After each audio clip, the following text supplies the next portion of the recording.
They were the heroes from the future.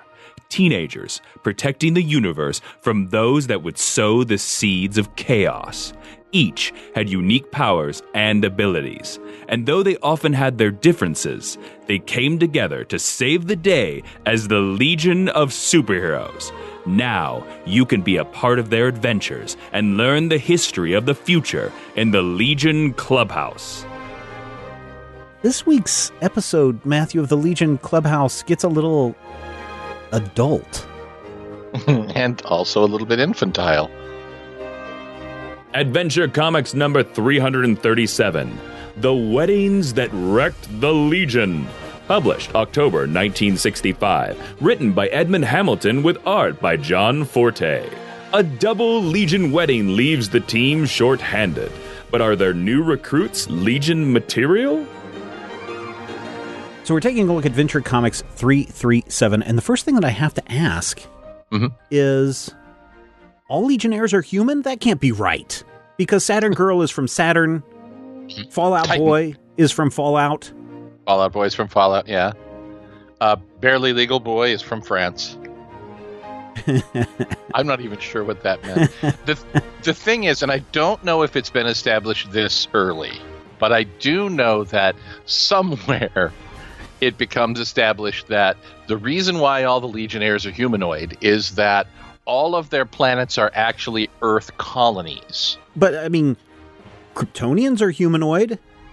Kryptonians are humanoid, and I believe, a couple of issues ago, we discovered that Earth was, in fact, colonized by Krypton. Well, until they got eaten by the dinosaurs, according to you. Well, it happened. They showed it to us. Edmund Hamilton typed it out on his Corona 642. No, they just said they're attacking us. There's a difference between attacking and eating.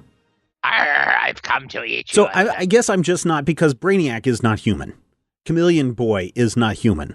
Chameleon Boy is not. Brainiac is Coluan. Colu is one of the worlds, and again, this is actually way down the line when this is established, but Mon-El, Valor, actually seeds the planets, and Colu is one of the planets. Not like that. Well, wait till we get to the next issue. With human colonists who have been genetically modified by Dominator gene bombs, which is how the people of Thar have the ability to project intense cold. It's how the people of Karg have the ability to triplicate. And again, this early, that hasn't been established. It's just, hey, why would we have an alien who isn't just a guy with blue skin?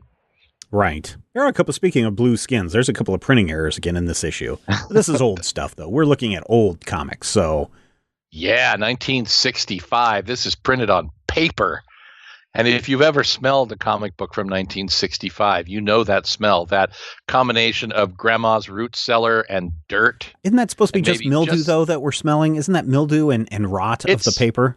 It is, in fact, the paper breaking down. It's not necessarily mildew in all cases, although there is mildew. Something called foxing, if you ever look at old books with those little, looks like spots. Little poop dots. Yeah, they're just little spots that look like, somehow there's mildew growing in the paper. It's because there is. But the paper itself is actually decomposing and breaking down, which is the reason why they turn cream and then brown and eventually just turn brittle and break apart in your hands. So I wonder, I wonder if this issue is talking about a greater commentary on what's going on in the world. Because at this time in the 1960s and early 70s, we're starting to see women start to make a big to-do in the workplace, where they are going out and they want to be part of the workplace. Right. And yet a lot of people are like, well, if you're a married woman, you can't be in the workplace. Your responsibility is at home. Right. And so we see in this issue, we see some Legionnaires making out. Ooh, we get Saturn Girl, Lightning Lad, and we get not Triplicate Girl. We get Phantom Lass. Phantom Girl. And who's the other one? He's listed as the rest. At one point in the issue, they go, "Oh, I sure do miss Saturn Girl, Ultra Boy, and the rest of the Legionnaires who had to leave." And the best part is the Phantom Girl, Ultra Boy thing we see here was hinted at briefly in a panel several issues ago, where she was captured and she didn't want to reveal. Like, oh, that dreamy Ultra Boy. And this is the episode where we actually discover that it's not just her liking that dreamy Ultra Boy. That dreamy Ultra Boy likes her, which is kind of neat. Right. And also, doesn't Saturn Girl and Lightning Lad hook up eventually as well? They actually do. They get married. Actually, they get married in 1977, so only 12 years away from this particular story. Yeah, and it's a big anniversary we issue. should get to that. Issue. Yeah. Yeah, I'm going to say probably Legion Clubhouse episode 250. Oh, we'll get to it before then. 2 episodes a pop divided by 12 years. So here's the thing.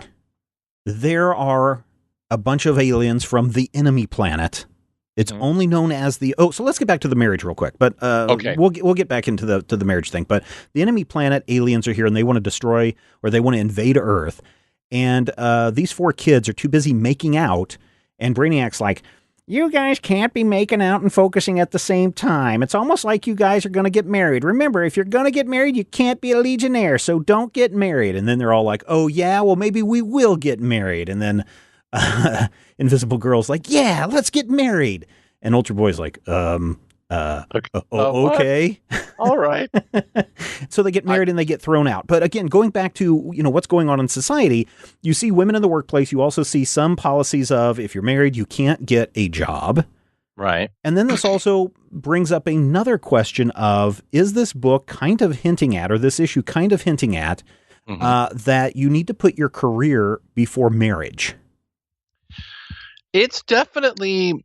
I think that this is one of those things where they are touching on that 60s expectation, but they're also looking at, 1965 is right around the beginnings of what would eventually become the Equal Rights Movement and the Equal Rights Amendment in the early 70s.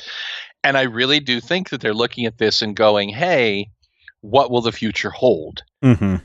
And thankfully, I think that they make the decision. Hamilton, the writer, makes the decision to say, well, the future will clearly hold these moments that feel familiar, but also end with an expectation of it's okay to be a Legionnaire and not go get married.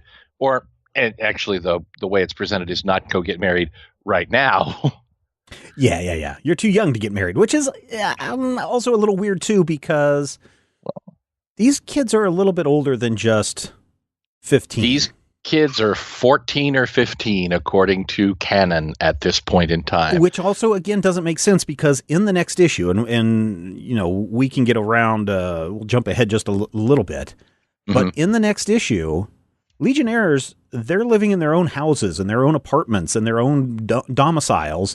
And in one point, the parents are visiting from Bismol.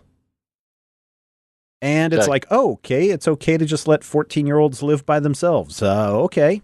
But yes, I would agree that 14 is maybe a little bit too young to be married. Brainiac had every right to wag his finger and say smooching and say, ooh, girls are gross.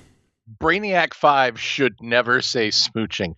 There are words that should never come out of the mouth of a 12th level computer mind. And among those words are smooching. I'm going to say caca. And perhaps monotheism.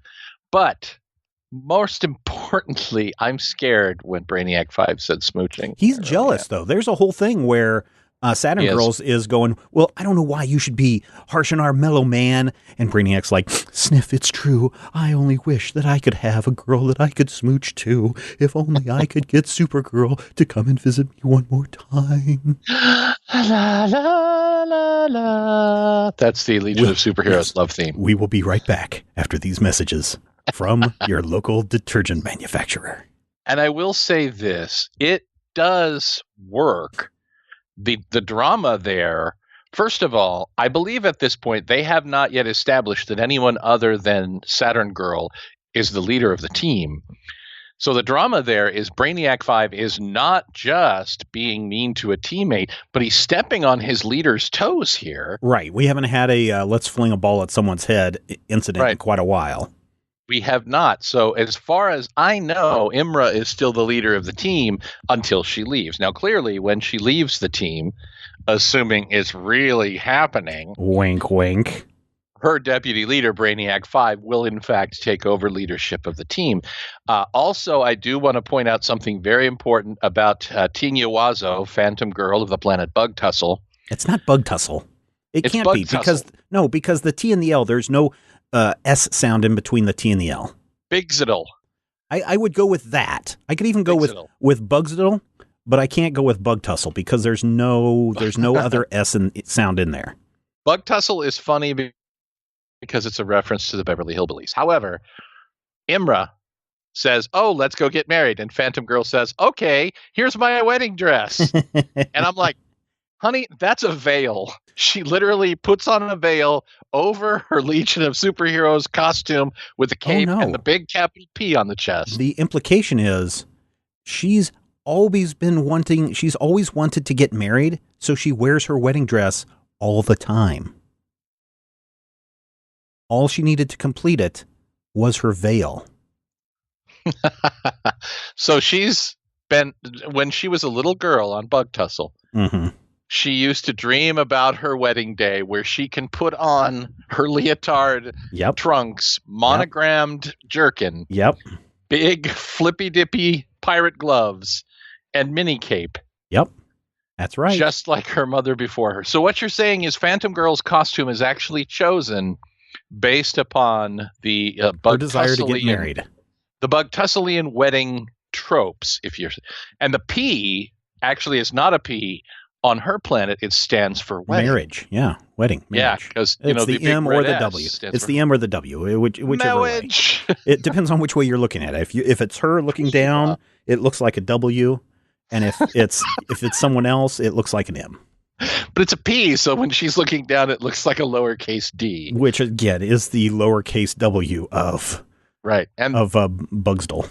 Bug Tussle. And most importantly, lowercase d stands for dumb, which is to say this conversation. And so they get married. Yes, they get married and they are immediately sent off on a rocket ship provided by the Legion. I don't know. As much time as these kids spend around one another, if they're having a double wedding, I don't necessarily think that I would want to have the double honeymoon. I wouldn't either, although I do really love the Bug Tusslean wedding tradition of giving the bride and groom a tiny action figure of you on a stick. Didn't you have that done for your wedding? Didn't you have that done for your wedding?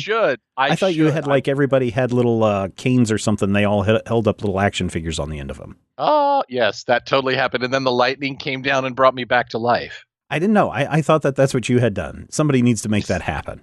Make that happen, faithful spoilerites. All right, so there's a wedding, right? Yes. But we're missing the political agenda that is being ingrained in this comic. And people are like, political agenda? What are you talking about, Steve? And I can understand where you're coming from with the no marriage, no job kind of thing. But what about political agenda? Well, remember, we're in the middle of the Cold War, ladies and gentlemen, 1965. They're not naming the planet where these guys are from. It's just simply called the enemy planet, which I don't think that's what it's called. Look up there in the Andromeda system, and if you move your thumb down just a little bit, you'll see that little star. And orbiting that star is the planet we call enemy. No, it's not like that. It is the enemy planet. And at multiple points in this issue, the characters are talking with one another, and they call themselves comrade. Now, I know comrade is just another word for, hey, buddy, hey, pal, hey, fellow person in arms. Hey, fellow. But in the 1960s, comrade is signaling. I would agree with you. And I think that the fact that if you look at, and it is, by the way, the planet's name is Murrah, which sounds an awful lot like Marx. All of the people from planet Murrah do look vaguely like the gentleman who banged his shoe in the United Nations. What was it? It wasn't Gorbachev. Gorbachev? No, not Gorbachev. No, it was previous to Gorbachev. You're talking about Brezhnev? Is that who I think it was before Brezhnev. Oh, it was in the 50s. I can't remember his name. He was the premier at the time. Sir Dingley Dang, I believe, was his name. Nikita Khrushchev is who I'm thinking of. All of the Murrans do vaguely resemble Nikita Khrushchev with an Eddie Munster haircut until they use their powers of super disguise. And then they all look like Khrushchev of a different color. There's a purple Khrushchev and a yellow Khrushchev who actually looks remarkably like Leonard Nimoy. Yeah. And a blue Khrushchev with a white crew cut who looks like Colonel Mustard. Actually, No, he looks like the captain from C-Lab 2020. Oh, okay. But I'm being serious here that, there is some signaling, political agenda signaling that's going on in this issue. When the enemies call each other the name comrade, you're in the middle of the Cold War of the 1960s, and the planet is simply known as the enemy planet. And they come from this untrustworthy culture where they are all, they're all vaguely sinister and they're all spying and trying to steal Earth's defense plans. Yeah. Yeah. Yeah. It's a red scare. And the fact that they're taking these manufactured pills to give them super strength. And again, people are like, I don't know where people come up with this modern take on all comics have to be political, but comics have always been political if you're looking at it. And there's definitely red scare signaling going on in this issue. 200% so, because all of the Murrans don't just have temporary super strength pills, but they have telepathy pills, invisibility pills, gravity control pills, shape-shifting pills. Basically, these people are the perfect super spies. Oh yeah, they are these secretive people who can do anything, and they want what you have, and they want to destroy what you have, Mr. and Mrs. America. So at some point, after it's revealed that the Legionnaires are all in on the gimmick, Brainiac mentions that they're going to let the enemy in and make them believe that they're part of the Fifth Column. And what is Fifth Column? What is that all about, Matthew? Well, the Fifth Column actually, I believe, dates back to World War II or possibly even before. Yeah, Spanish Civil War, somewhere around there, 1930s. Basically, a Fifth Column is if you are at war. That the Fifth Column are people within your country who are sympathetic to the people with whom you are at war. So a Fifth Column is basically someone trying to undermine what you're trying to do. Yes, and so what they do is, because these Legionnaires, Saturn Girl, Ultra Boy, and the rest, because they're no longer part of the Legion because of they're married, it's time for open audition time. And so we get Legionnaires like Legion of Substitutes heroes, Night Girl, Last Girl, Lad Boy. She comes in and they're like, we remember you. Again, your powers only work at night, so see you. And then Chlorophyll Kid comes in and they're like, no, we don't need anybody with plant powers this week, thank you. And then you have a kid who comes in, and then there's somebody off panel who they don't even mention.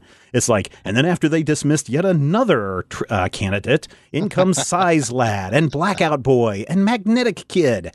Now here, if you have somebody called Blackout Boy, you definitely want Night Girl on your team because those two would be an unstoppable duo. He casts an area of the region in a blackout, and she just steps in and starts waylaying them with her superpowers that she gets when the night's out or when the lights are out. Absolutely. And they later actually do play with that with a later Legionnaire, Shadow Lass, for whom Blackout Boy is sort of a kind of a trial balloon because he has the exact same powers that Shadow Lass does a mere 20, 25 issues down the line. And more importantly, Magnetic Kid, the third member of the Spies from Murrah, has the same name as a future Legionnaire. Yeah. Because down the line, Cosmic Boy's little brother joins the team as Magnetic Kid. Neat. Well, we'll get to that in a future episode, ladies and gentlemen. Yeah, but in 1986. But the gig's up, or is it the jig is up? I don't know which way you say it, but I'm going to say the jig is a gig. The jig is a gig isn't up, and it's pronounced G, not J. The JPEG. Yes. So these three imposters are let in, and it's all a ruse because the Legionnaires are in this. They track them back to their home planet. They find out these pills and they get rid of them. And everything is revealed to be, even the wedding was a hoax. Even though these kids spend a lot of time in the Legion Museum of Wedding Artifacts, they still have a thing for one another. They do. Phantom Girl overtly says that she wishes it had been a real wedding.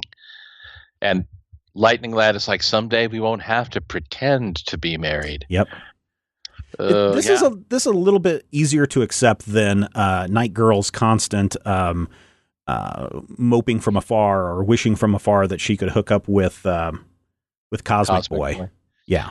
It's definitely more unilateral. No, it's more paralateral. It's more two-sided. Bilateral Yes. is the word I'm looking for. Yeah. It's back and forth. They are into Mutual. one another. Yeah, it's mutual. Yeah, Well, that's a good word. Yep.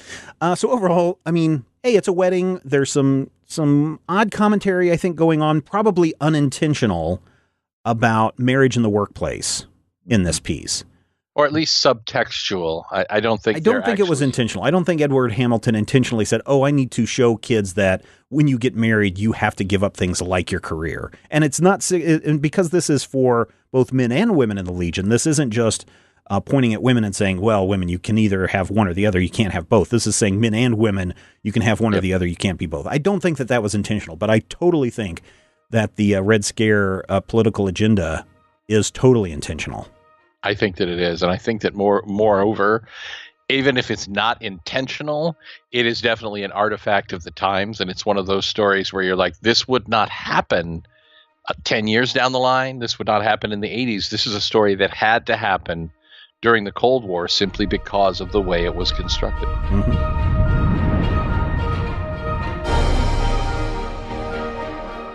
If you enjoy the show, we would appreciate your support. You can find out more and become a Legion Clubhouse member at patreon.com/major spoilers. Matthew, we've been talking a lot about how the letters page and the letters column is an opportunity for kids to write in and suggest character names and see those eventually played out. And there's 2 big sections in this issue that address that. There are, at the back of issue Adventure 337, in the Bits of Legionnaire Business column, we discovered that the 3 Legionnaire spies are, in fact, based on reader suggestions. Blackout Boy, Magnetic Kid, although he was called Magnetic Lad, and one other, I can't remember his name, Starlad. Yeah, Size Lad. Yeah, Size Lad. And those 3 characters are not the only ones. They actually reference the fact that one of the very first suggested heroes became Polar Boy of the Legion of Substitute Heroes. This issue then goes into just this long list of reader suggestions. And among the reader suggestions, we get Color Kid, who can change himself or any object to any color of the spectrum. Right. We also get Lucinda Briggs from Alaska saying Teleport Girl. She has the ability to teleport herself anywhere through time, space, and matter. Maybe a little bit OP right there. That is super overpowered. David from Missouri said Radar Lad, a boy who can detect any object and pinpoint its location on the map. That's one of my favorite songs by Golden Earring, by the way. Radar Lad. Janet Hine from New Jersey says Creative Girl. She has the power of creating anything she wishes. And then Bill from Alabama says Vibratory Boy. The most popular boy in the Legion. Then you have Ronald from Philadelphia who's talking about Molecule Boy. He can rearrange the molecules of any object to form something else. For instance, he could change a Crook's ray gun into a harmless pencil. Yep. And that's kind of what Element Lad does. Element Lad changes the nature of the item. He doesn't always change its shape, depending on the writer. Oh, for example, he changes the chemical structure of the pills that are the people from the enemy planet are taking so that they become dizzy instead of superpowered. Right. They basically turn them into aspirin. And he can turn lead into gold, or, I don't know, he could turn tapioca into, let's say, tundra. Something delicious. Tapioca into tundra, which is a perfectly cromulent sort of thing. So I'm going to run through some of these other ones that are listed, and you tell me if we ever see any of these pop up again. We have Brittle Boy, Key Kid, Nature Boy, Color Kid that you've already mentioned, Atomic Kid, Vocal Whiz. He can imitate anyone's voice perfectly. That's a good one, but nope. Cyclone King. Nope. Slow Motion Kid. Nope. Degree Damsel. She has the power to alter the temperature of anything. Oh, for a minute I thought it was going to be like, she has the power to have a PhD and a JD. Nope. All right, you've got Medic Master. Nope. Bird Girl. Time Bird Girl. Oh, sorry. Blockade Boy. Yes. Earthquake Lad. No. Omni Boy. Actually, he does show up over in another series called Invincible, and he's Omni Man. Oh, Kid Omni Man. Then you have Bat Boy and Dimension Damsel and Song Girl. Song Girl is good. Bird Girl and Song Girl should get together and call themselves Songbird. Mm-hmm. Of those, the only one we see is Blockade Boy, who we see in an upcoming issue, and he has a secret. Does he? He does. Does he really? He does. And we'll get to it in about 15 episodes. So here's the other thing that's kind of cool about this Bits of Legion business here in the back is, and I'm sure it's intentional by the editor, but half of these are submitted by girls, half of these are submitted by boys, which again shows that the makeup of readership at this point seems to be, at least according to, the non-scientific study of the letters column, seems to be about 50-50 for that readership. Yeah, I would say that that's probably entirely intentional. If it was accidental, that's even cooler because that implies that the pool was big enough to where an accidental sampling gave you a close to 50-50 mix. Mm-hmm. Real quick, before we get out of this segment, we got to talk about the Marvel Slam that's going on in the Legion Outpost, which is the true letters column for this episode. Yes, it is truly what they call today throwing the shade, I believe, is how it's defined. Dear editor, I used to read the comics published by one of your competitors, but since I've discovered DC Mags, I'm off all of the others for life. DC gives me some more pages for greater action and more original characters and terrific plots. I might add that the editor of the mags I used to read seems judging by his letter pages to be his own biggest fan. He's always patting himself on the back. George Bixler from Minnesota. To which the editor replies, "Don't worry about that blowhard editor. There's an old saying that says you can fool some of the people some of the time, which will eventually catch up with him." So this is a Stan Lee burn, you think, huh? Almost certainly. I'm looking at, in 1965, what comic book companies actually would identify their editorial staff. Right. Because at this point, there were still Harvey comics being published. There were Dell comics, or in this case, Gold Key comics being published. But I can only think of Marvel as someone that has the editor as a force or something to be reckoned with. Yeah, because he was always doing his the Marvel what is it, the bullpen, the Stan Soapbox, the Stan Soapbox and the bullpen bulletins, where he would call out a bunch of people by name, and he was not afraid to throw his own little jabs and barbs at DC Comics at the time and try to tell readers why Marvel is better. And quite honestly, at this time, Marvel is starting to kick a little bit of DC butt left and right. Yeah, in 65, Marvel is really picking up steam. But I gotta wonder, though. This seems, if Marvel is picking up steam and starting to eat DC's lunch, do you think that there really was a George Bixler from Minnesota? Or do you think George Bixler is an anagram for Legion editor? Mort Weisinger has more letters than George Bixler.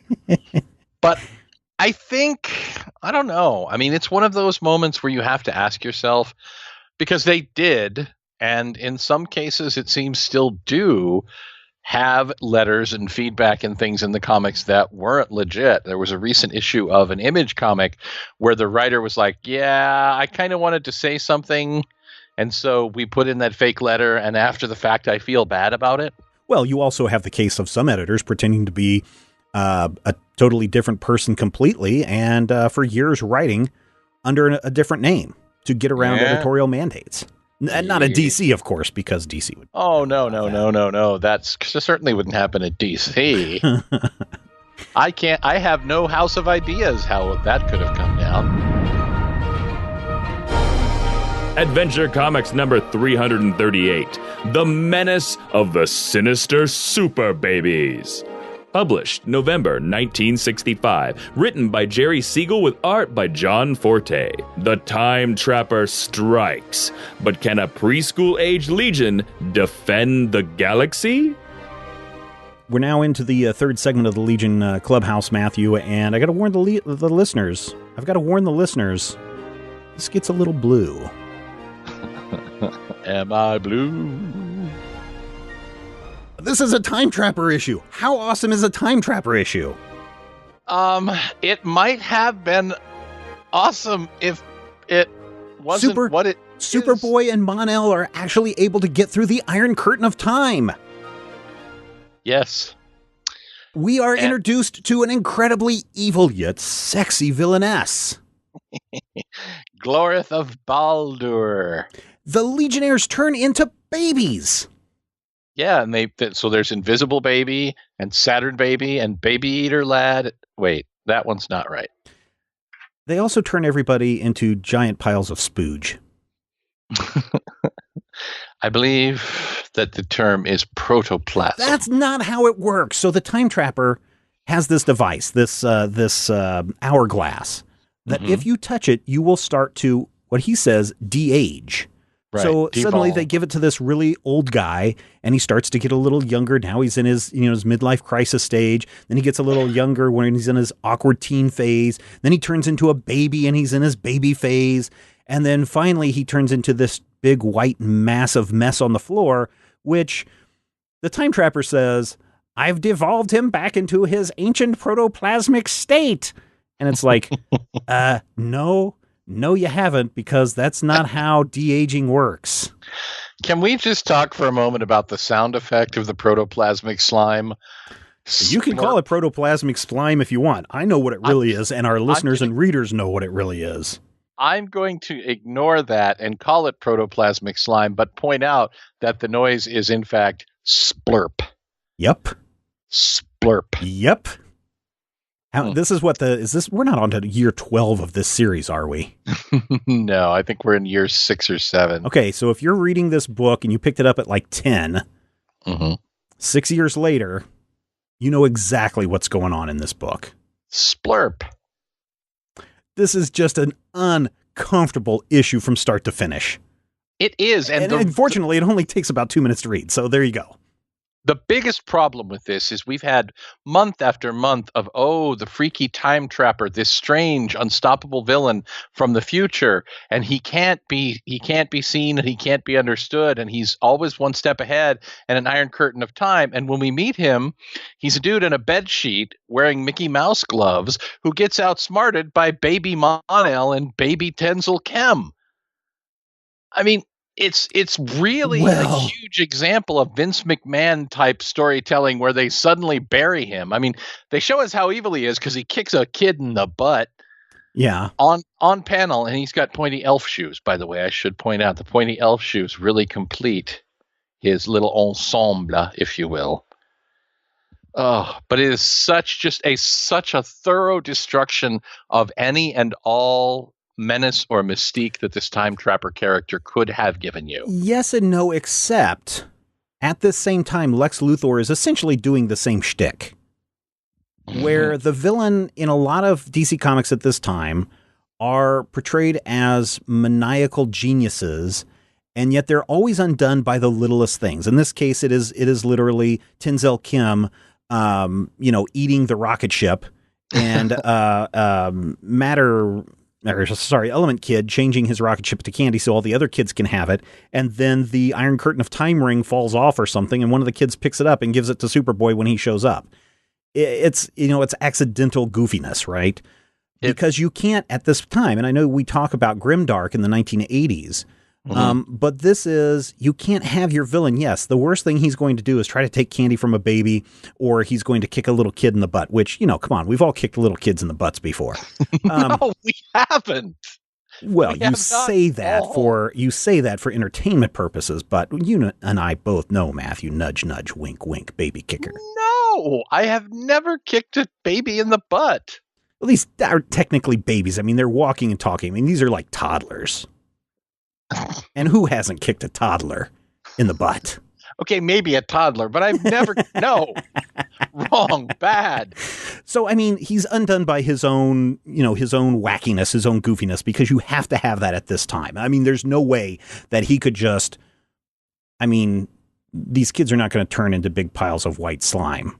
Right. And you Splurp. can't have the villain splurp in and defeat all the good guys or kill them. Or in 1965, it's really difficult to even do something that would feel like it's threatening them. You can't have a story like, Frank Miller's Dark Knight Returns, where two heroes beat each other to death on panel. This is something that's entirely different. It's aimed at a different audience. And on that level, I feel like it does work. This is only the first time of many, many times that the Legionnaires get turned into children or babies. Right. And Superman, how many times does Superman get turned into a baby in his adventures in the early days, the Silver Age of comics? Like every 10th issue. Enough that the way these babies talk in this modified Bizarro speak is actually a running trope in DC Comics. Him and Batman. Me scared of him. Me go high. I don't know how old these toddlers are, but when my kids were 3 and 4, they did not talk like that. No, or even 2 and 3, they didn't talk like that. 2 and 3, she would speak better than that. But these are the Legion of Superheroes. And if we've learned one thing about the Legion over the past 30-odd episodes, it's that these kids are stupid. I wouldn't say they're stupid, but they don't think outside the box. I think the kids in the 30th century have been raised by the mother boxes to kind of conform. And we've talked a lot about conformity and some of the hidden messages that are maybe intentionally or unintentionally inserted into these comics. And we're looking back at this from a telescope 50 of 50 years in the future. And so some of these things stand out a little bit more to us, but there's definitely a sense in a lot of Legion and adventure comics and action comics and Superboy comics and wherever else the Legion pop up, that there's this sense of conformity that you need to be like everyone else. You can't get married or you're going to be kicked out of the club. When you get de-aged, everybody's going to still wear the same uniforms and they're still going to fit. There's this sense of you need to follow these rules and structure that we have set up, or else you don't belong. And we've seen that again and again and again. We go back to the Lone Wolf issue, where he doesn't feel like he belongs because he just feels out of place with people. He doesn't feel like he belongs with them. He knows he's different than other people. You go back to the issue where, you guys have to get regimented sleep or else you can't go on a mission. You have to, go to study class and study hall, or else you can't be part of this society that we've created of this cool kids club that goes out and save the universe every day. On the other hand, I've seen the science police and the hats that they wear. So yeah, maybe everyone in the future is dumb. Yeah. The little balloon bubble helmets do prove, if nothing else, that fashion is stupid as well. I have a fashion question, and this is really, really important. The Time Trapper wears gloves. Now, he's from 30 million years into the future. And so maybe he's afraid of touching something and getting a disease. So he wears these white gentleman gloves, almost like Mandrake the Magician kind of gloves that he's wearing. Right. Why does he have to wear gloves? I mean, we know at this point that DC or the editorial staff or the writers have not figured out who they want the Time Trapper to be. And oftentimes we've seen the artists and other people do little things like this to hide the identity or make it harder for the identity of this character to be revealed. So is it that he's wearing white gloves to potentially hide an identity, a race, a skin color, etc.? Could be. Or is it something else? I honestly think that it is something else. I think that it is just shorthand character design from John Fort, who really wants to make sure that we don't see the character, that the Time Trapper is designed to be invisible and strange and, not actually viewed. I believe later stories actually give his hands almost a bandaged look. Yes, they do bandages in the future. But here, I have to think and so again, a little bit of spoilers for people who are listening to this who have never read the Legion before. The Time Trapper has been revealed to be many people over the years. It seems to change. 6 or 7 of them. Yeah. At one point, he's actually a Durlan, if I'm not mistaken. A controller who has the orangey pink skin. Yeah, and we do see Chameleon Boy wearing white gloves a lot. We so also you think see, maybe at this point we thought he was a Durlan. Maybe. And then, the Durlans are the ones. Who's the ones that have the? Is the controller's the one with the tentacle faces? Those are the Durlans. Okay, but that's down the line. That's the evil Durlans, not the good Durlans, right? Those are the real Klingons, not the ones that had to have the cosmetic surgery to be acceptable by the human race. Those are believed to be the natural forms taken by Durlans who are shapeshifters. So there are a couple of scenes where Cam goes back home and he and his father, R.J. Brand, are there, and Cam actually returns to that native Durlan form with the tentacle face. Yeah. And I think at another point, it's like Mon-El is revealed to be, no, not a Durlan, but to be the Time Trapper. The Time Trapper has been at least once Cosmic Boy. Yeah. The Time Trapper was at one point clearly a blonde woman with long hair. Mm-hmm. The Time Trapper has had a number of identities. Yeah, so it looks like retcons claim that the Time Trapper was not a controller, replacing him with theories including Cosmic Boy, Lori Morning, Starboy Prime. Ugh. Starboy Prime. Starboy Prime. Starboy Prime. Yeah, so he could be anyone and anything depending on which universe you're punching into.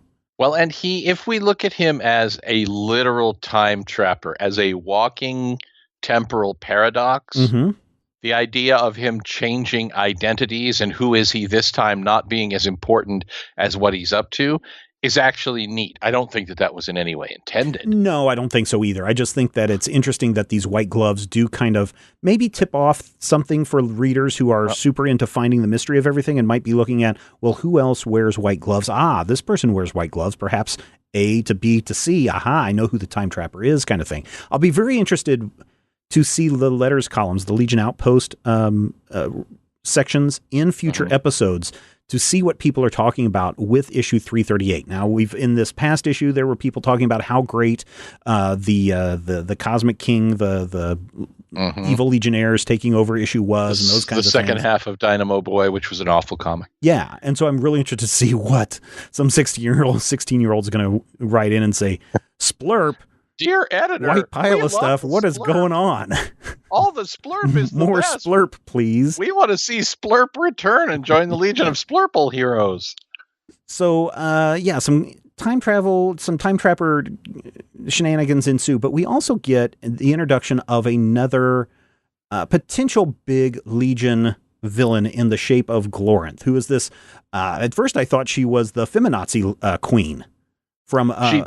looks almost exactly like it, but again, it's the same artist. So there you go. Yeah. John Fort's women do have very arched eyebrows. And interestingly, Glorith becomes a huge deal like 20 years down the line. Glorith of Baldor.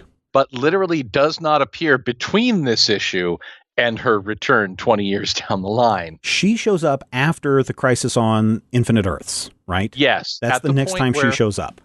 Right. Where DC editorial, specifically Superman editorial, said that the Legion needed to distance itself from Superman continuity because they had relaunched Superman post-Crisis on Infinite Earths under John Byrne. Yeah, and so John Byrne wanted to kind of retell the entire origin of Superman and Superboy, and kind of like he removed Superboy from continuity entirely. Yeah, and so we see kind of like with Marvel Comics how they just kind of do this gradual time shifting. That's what John Byrne kind of did with Superman in the late 80s, early 90s.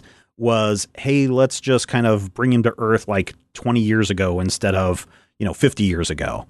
And so because of that, they had to take Superboy out, and they also had to take Superboy out of the Legion of Superheroes, which created this really weird, well, how do the Legion of Superheroes exist if Superboy was never around?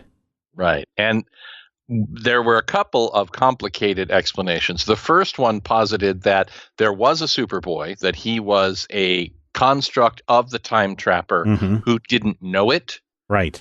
The Pocket Universe Superboy retcon, but then they were asked to remove him entirely. So what happened was Mon-El went back. Mon-El killed the Time Trapper. And because the Time Trapper is a living time paradox, it reset the timeline and reset the world. And Glorith came back as part of that, sort of replacing the Time Trapper in continuity, as Mon-El himself replaced Superboy as the inspiration of the Legion of Superheroes. Yeah, so Mon-El then becomes Valor, which, again, I don't care what anyone says. I love the Valor costume. I think it's really cool. It's a nice suit. It's a terrible name. It's a nice suit. I can see why they did it. We also see Supergirl being replaced by Laurel Gand of Daxam as a... Who is awesome. Yeah, her costume is great, too, especially when I think you have the Moys drawing her. Also, when you have Adam Hughes drawing her. And the Time Trapper, at this point, when all of this stuff gets reset, the Time Trapper goes away and is replaced by Glorith, or Glorith. Yep. I don't want to say Glorith because that's an RPG that people play. That's different, yeah.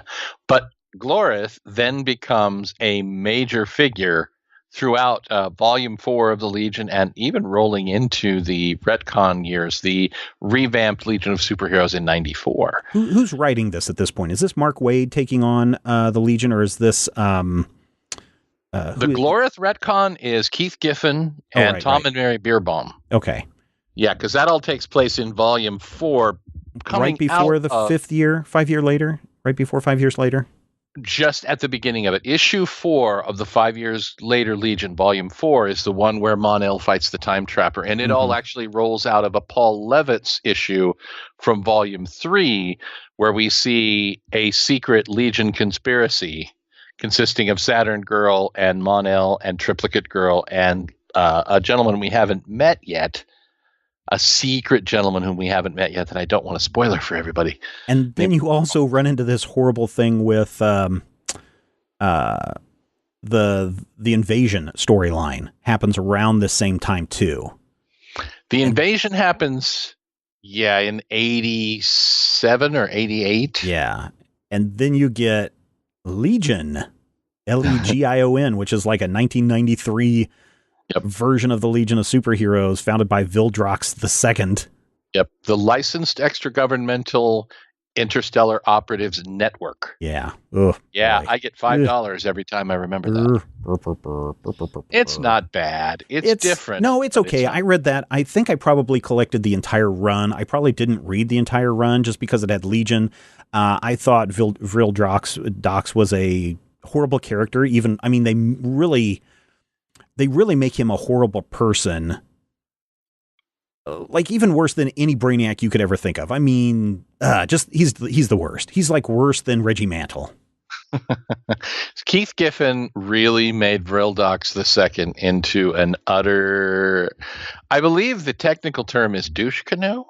I was going to say that, but I guess we've already said this issue is blue splurp. So there you go. He's turns into just an utter splurp.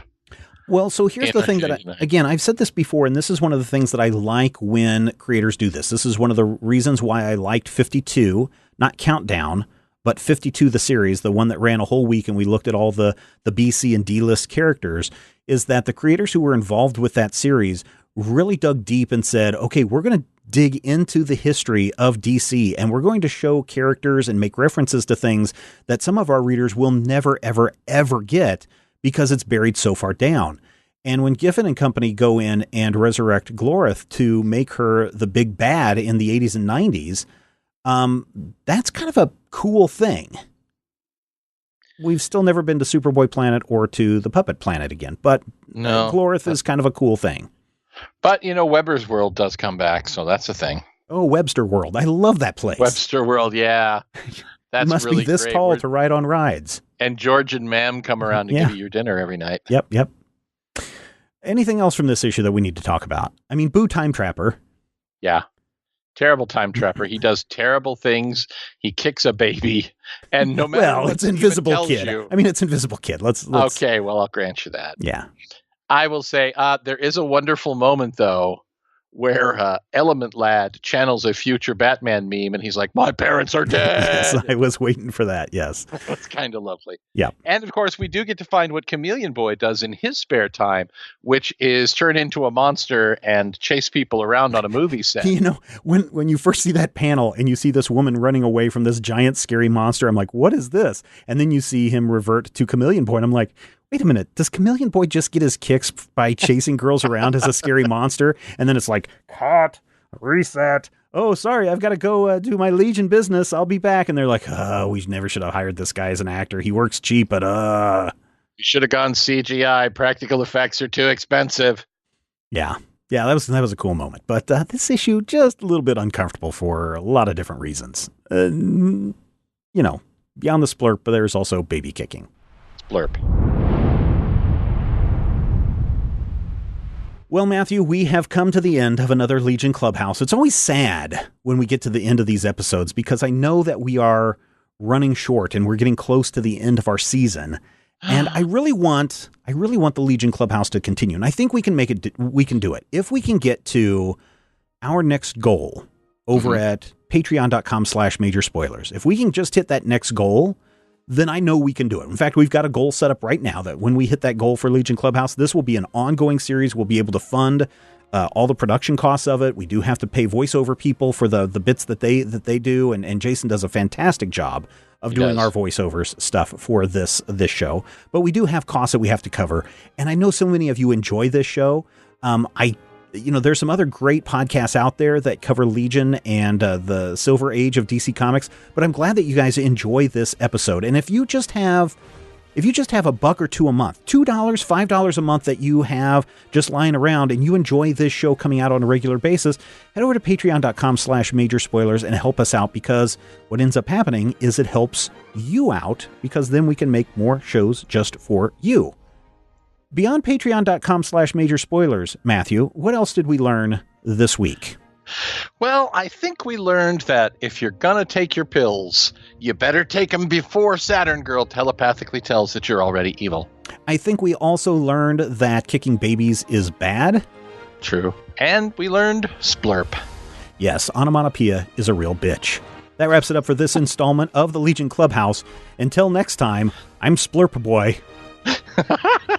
And I'm the Splurp King.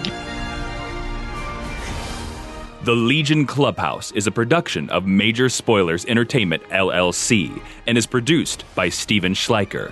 Your hosts were Matthew Peterson and Steven Schleicher. You can follow Matthew at Mighty King Cobra and Steven at Major Spoilers. You can follow this podcast on Twitter at Legion Clubhouse. If you have questions or comments, send them to podcast@majorspoilers.com. I'm Jason Inman. Until next time, eat it, Grandpa. This podcast is copyright 2018 by Major Spoilers Entertainment, LLC.